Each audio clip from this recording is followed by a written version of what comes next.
How's it going, guys? Steve Austin here, back in the gym. As you can see, I do have a training video today, but I think this video is going to be not linked to that training video. I'm in the gym, I'm about to start my lifting, but what happened, I got home a little bit ago and I logged online and I had a few comments on my last video, and an individual by the name of, his first name's Aaron. He's kind of been in contact with me a little bit, and which is really cool. I really like that type of support.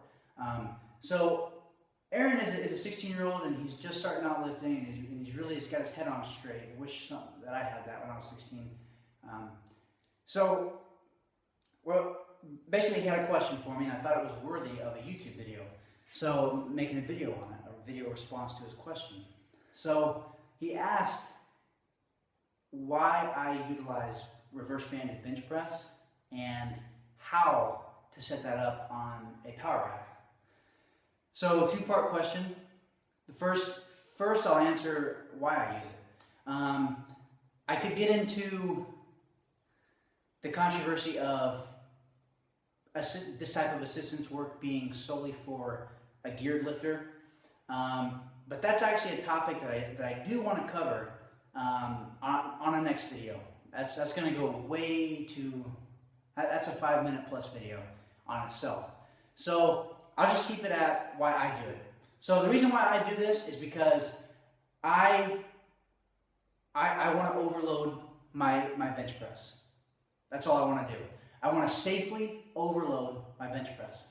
So that's the key right there. I want to handle heavier weights in my hand, okay? I want it on that barbell, but weights that I typically cannot do a one rep max or a double long, okay?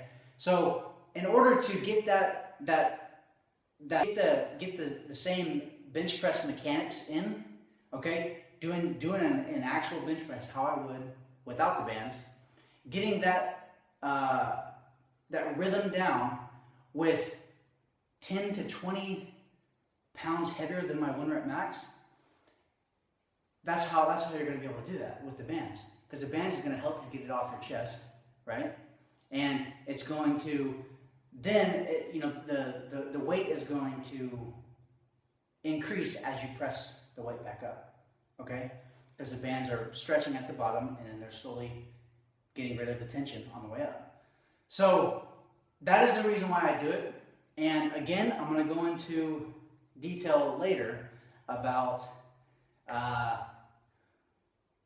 how that's helped me and how I've seen that it's helped me. So it may not work for you. I think that if this is implemented correctly in your program, this should help everybody.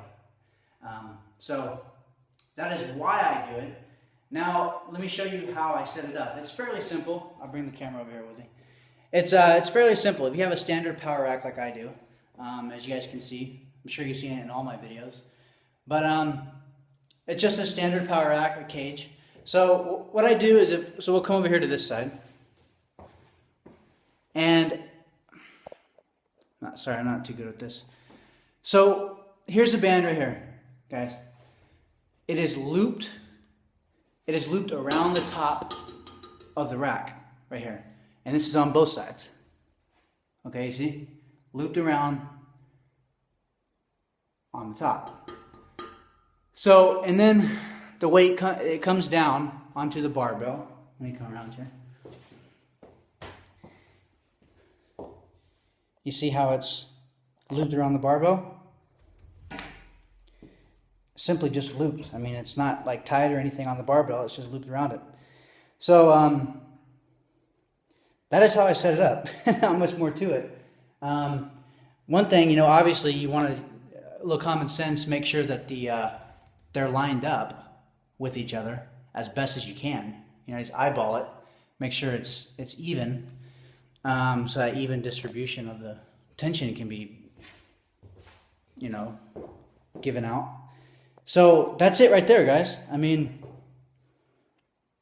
you're gonna load the plates up like normal, and you're just gonna wrap the bands around the barbell.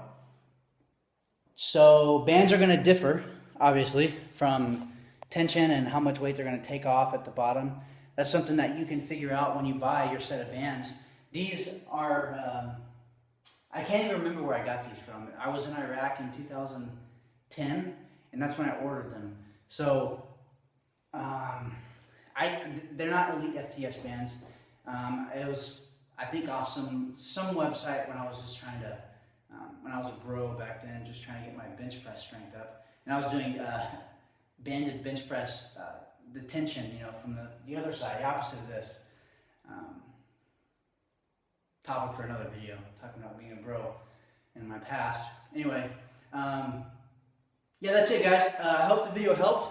I'm using an iPhone. I have a Canon T3i back home. My wife took it whenever they went back, and as you guys know, I'll be back there this weekend, so I'm pretty excited about that. So I'll be able to get you guys some better footage out with that camera. So, all right, guys. Please, if anyone has any more questions, I'd love to, to answer about the things that I do and what's got me. I'm fairly new to the strength training game.